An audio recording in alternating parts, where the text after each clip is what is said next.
অঙ্ক আমার নাইটমেয়ার ছিল। অঙ্কে কি ফেলও করা হয়েছে? সিক্রেট, এটা বলা যাবে না। লামিয়াকে এখন দেখেও আমার যেটা মনে হয় যে সে খুব লাজুক, মানে শাই ফিল করে ক্যামেরার সামনে বা যেটাই হোক না কেন। তো হ্যাঁ, খুব চেষ্টা করছি যাতে বোঝা না যায়, বাট ইটস ট্রু। আমার বেকারি আছে একটা, লিম্পিজ। গ্রামেও আমি ফার্মিং অনেক কিছু করছি। লামিয়াকে দেখে কেউ ইমপ্রেস হয় না? পার্সোনাল ফিটনেসের দিকে আজকাল একটু খেয়াল রাখার চেষ্টা করছি। আমার কুকুর বিড়াল আমার লাইফের ফেভারিট। আমার গাছ খুব পছন্দ। ছোটবেলা থেকে গান গেয়েছি। একবার আমি দেশের বাইরে গেলাম, লন্ডনে, এসে দেখি আমার ঘরের ড্রাম সেট আর নাই, মা সরিয়ে ফেলেছে। আমার মায়ের সিনেমার অনেক গান আমার অনেক পছন্দ। আফজাল আঙ্কেলের সাথে একটা সিনেমা ছিল, এই সিনেমার 2টা গান আমার অনেক পছন্দ। ছোটবেলা থেকে আমার ইচ্ছা ছিল যে আমি সিনেমা বানাবো, এরকম ক্রিয়েটিভ লাইনে কাজ করব। সো ডেফিনেটলি যখন আমি কানাডায় যাই, আমি তো তার আগের থেকেই সবসময় ক্রিয়েটিভ লাইনে আমরা অনেক ইনভলভ ছিলাম, ছোটোবেলা থেকে, স্কুলে হোক, মঞ্চনাটক হোক। সো আমি ছোটোবেলা থেকে এটা নিজের কাছে শিওর ছিলাম, জাস্ট মাকে কনভিন্স করতে একটু টাইম লেগেছে। পড়াশোনার কথা একটু আসি, যে ছোটবেলায় আসলে কোন সাবজেক্ট আপনার ভালো লাগতো? অঙ্ক আমার নাইটমেয়ার ছিল। আর যেহেতু আমি লিখি, সো আমার লিটারেচার ফেভারিট ছিল, তারপর আমার হিস্ট্রি খুব ভালো লাগতো, কালচার নিয়ে যে কোনো বিষয়ে পড়তে খুব ভালো লাগতো। আর আই লাইক বায়োলজি, বাট অঙ্ক, অ্যাকাউন্টিং, ইকোনমিক্স, কমার্স এইসব আমার একদম নো ইন্টারেস্ট অ্যাট অল ছোটোবেলা থেকে। মানে অঙ্কে কি ফেলও করা হয়েছে? সিক্রেট, এটা বলা যাবে না। লামিয়াকে এখন দেখেও আমার যেটা মনে হয় যে সে খুব লাজুক, মানে শাই ফিল করে ক্যামেরার সামনে বা যেটাই হোক না কেন। তো হ্যাঁ, খুব চেষ্টা করছি যাতে বোঝা না যায়, বাট ইটস ট্রু। অনেকে একটা সিনেমা করেছে, তো আপনারও কি আসলে একটাই করার ইচ্ছে, না ভবিষ্যতে এরকম কন্টিনিউ থাকবে? প্রথমে এই চিন্তা ভাবনা, আমার মনে হয় সবাই চিন্তা করে যে আমি অনেক কাজ করব, আমার একটা কাজ সফল হবে, তখন আমি আরেকটা বড় একটা চ্যালেঞ্জ নিব, তারপর আরও বড়। সবাই কিন্তু উপরেই যাওয়ার চিন্তা করেই কাজে নামে। সো আমিও সেরকমই চিন্তা করছি যে আমার একটা কাজ ভালো হবে, তারপর ইনশাল্লাহ সামনেরটা আমি আরও ভালো একটা কাজ করব, এরকমই হোপস আমার। ধরেই নিলাম যে আপনার প্রথম কাজটি ভালো হলো, বা একদম হয়তো ভালো হলোই না, যে দর্শকরা দেখলো না, তখন কি করবেন? আবার পরবর্তীতে মানে আরও সিনেমা নির্মাণের পরিকল্পনা থাকবে, নাকি ওখান থেকে সরে আসবেন? আমি গিভ আপ করতে লাইক করি না। সো আমি চেষ্টা করব যে কোন জায়গাগুলোতে আমার ভুল ছিল, শর্টকামিং ছিল, যে কারণে জিনিসটা সাকসেসফুল হয়নি, এবং তারপর আবার চেষ্টা করব। যেহেতু আপনার ভাই দেশের বাইরে থাকেন, দেশের বাইরেই যাওয়া আসা বেশি হয়, তো সেক্ষেত্রে কি ওখানে সেটেল হয়ে যাওয়ার কোনো চিন্তা আছে কিনা?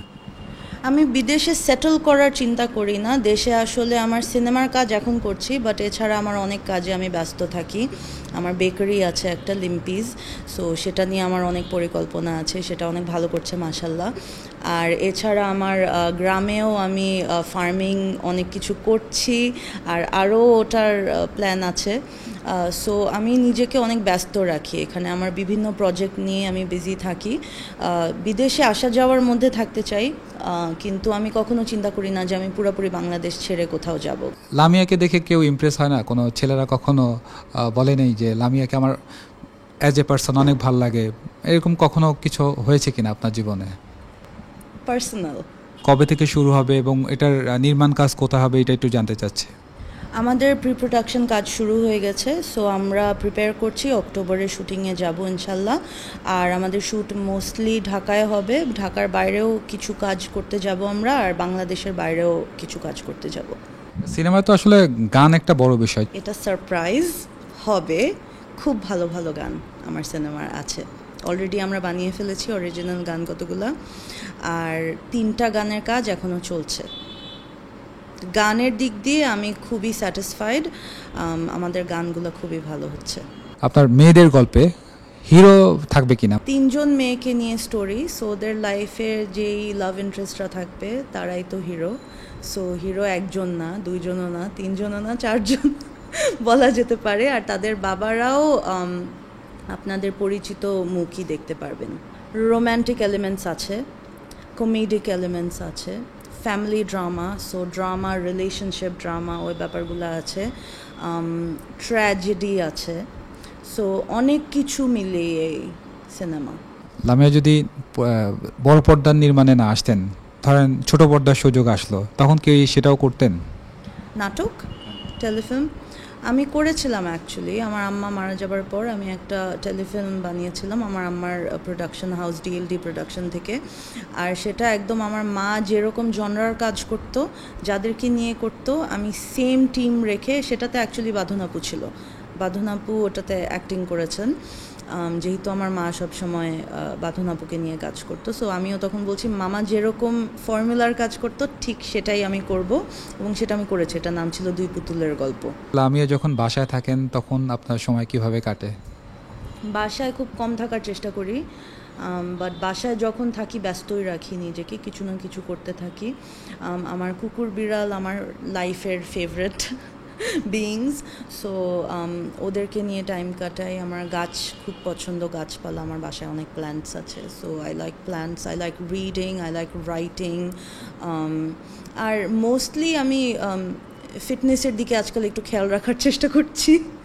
সো সেটা নিয়েও ওয়েট ট্রেনিং করি, পার্কে যাই, হাঁটতে যাই, জগিং করি, এগুলাই। ছোটোবেলার থেকে গান গেয়েছি, সো এখন আমি হবির মতোই একটা গান, আমার মন ভালো লাগে যখন আমি গান গাই। সো ওরা জানে, সবাই জানে, আমার আশেপাশে যারা থাকে তারা জানে আমি সবসময় গান গাই আর সবসময় গান শুনি। আর ছোটোবেলায় আমি ড্রামস বাজানো শিখতে চেয়েছিলাম আর শিখেছিলাম। বসানোভা 2 বিটস পর্যন্ত আমি শিখেছিলাম।